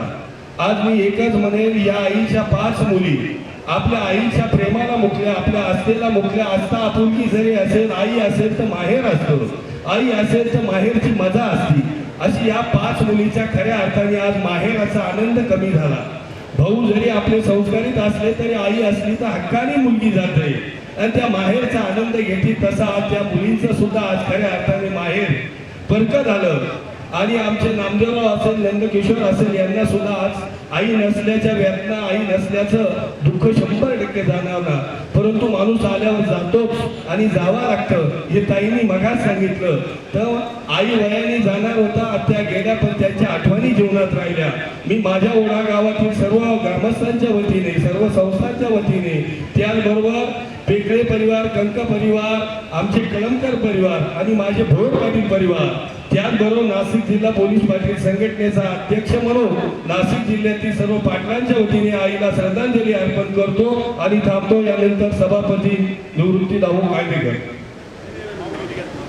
माझे सभापती निवृत्ती भाऊ कांडेकर यांना विनंती करतो। शोकाकुल बंधू आणि भगिनींनो, नामदेव वामनराव वल्वे, नंदू वामनराव वल्वे यांच्या मातोश्री हंसाबाई नामदेव वल्वे यांच्या फक्त वर्ष श्रद्धाच्या निमित्ताने आपण सर्व उपस्थित राहिला, त्याबद्दल त्या परिवाराच्या वतीने आपल्याला सर्वांना मनपूर्वक धन्यवाद देतो। आणि त्या अर्थाने ह्याच परिवाराबद्दल बरंचसं काही सांगता येईल, बोलता येईल। सांगायचं झालं तर आमच्या मामी, या आमच्या मामी लागत होत्या, फार कष्ट, काबड कष्ट करून परपंच त्यांनी हा मुलांचा उभा केला आणि हा परपंचाला फार मोठ्या ताटामाटात सगळ्यांना 4 मुली त्यांना होत्या आणि हे 2 मुलं आणि काही चुलते पुतणे, हा फार मोठा तसा वल्वे परिवार आहे आणि या परिवाराचं फार चांगलं काम त्यांनी केलं, म्हणून ते गेल्या निश्चित त्या परिवाराला सर्वांना दुःख होते, ते दुःख पेलण्याची शक्ती परमेश्वर या परिवाराला देऊ। मी आपल्या सर्व परिवाराच्या वतीने आणि सर्व जय बाबाजी भक्त परिवाराच्या वतीने त्यांना भावपूर्ण श्रद्धांजली वाहतो, थांबतो। जय बाबाजी। त्याचप्रमाणे दुःखाचे कुठल्याही प्रकारचे स्वीकारले जाणार नाही आणि आपण सर्वांनी प्रसाद घेऊन जावा, विनंती। जय बाबाजी। उत्तमराव खांडमाले यांच्या वतीने श्रद्धांजली अर्पण करतो। या ठिकाणी या संतांचा छोटासा पूजा या ठिकाणी होईल। स्वामी परमेश्वर जिंदगी महाराज, स्वामी ऋषिकेश महाराज, माऊली महाराज आणि कमलगिरी महाराज यांचं पूजन आपले नामदेवराव वल्वेकर देवाची श्रद्धांजली अर्पण करण्यासाठी आपल्या जागावर उभे राहा, चप्पल बूट काढा आणि आप्पा महाराज आहे यांना विनंती करतो त्यांनी प्रसादाने घ्यावा। विश्वात्मके देवे येणे वागयज्ञ तोषावे, तोषोनी मद द्यावे पसाय दानजे, जे कळांचे व्यंकटे सांडो तया सत्कर्मे रते वाढो, भूता परस्परे पडो मैत्र जीवांचे, दुरिताचे तिमिर जाओ, विश्व सधर्म सूर्य पाहो, जो जे वांचिल तो ते लावो, प्राणी जात वर्षत सकळ मंगळे, ईश्वर निष्ठांची मांद्याळी, अनवरत भूमंडळे, भेटुता भूता चला कल्पतरूचे आरव, चेतना चिंतामणीचे गाव, बोलते जे अर्णव पुरुषांचे, चंद्रमेजे अलांचन, मार्तंड जे तापैन, ते सर्वही सदा सज्जन, सूर्य होतो किंबहुना सर्व सुखे, पूर्ण होणे तिने लोके, भजे जो आदे पुरोके अखंडित, आने ग्रंथ उपजे, विशेष लोकीये, दृष्टा दृष्ट विजय होवावे